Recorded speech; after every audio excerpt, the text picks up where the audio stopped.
Border Patrol agents caught this man smuggling 454 pounds of marijuana into Arizona. This culprit carried 390 pounds, and this man was snagged with 500 pounds of pot. Now, even though federal border agents made the bust, federal prosecutors did not bring the criminals to court. In fact, they would have walked free had local prosecutors in Tucson not taken over.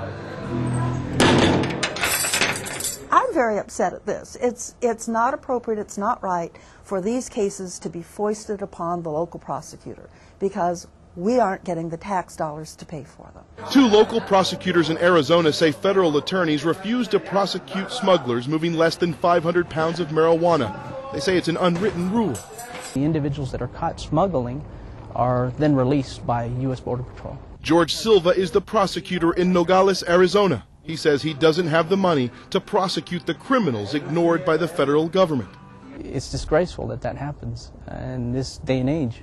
You know, we have a war on drugs, and we're not really serious about the war on drugs. The U.S. Attorney's Office refuses to talk publicly about a marijuana threshold, but in emails obtained by CNN, officials at the Justice Department say the U.S. Attorney in Tucson, who was recently fired by the Bush administration, will only prosecute marijuana cases of 500 pounds and above, and that higher prosecution thresholds are simply going to be a fact of life without more financial resources.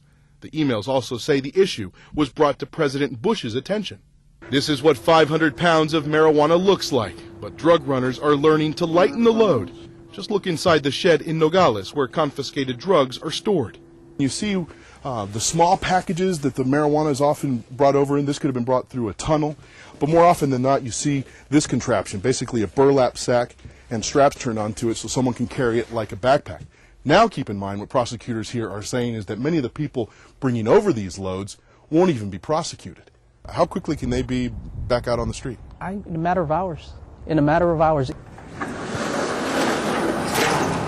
Danny Bell runs cattle on his ranch just along the border. He says it's ridiculous that some criminals are able to walk away.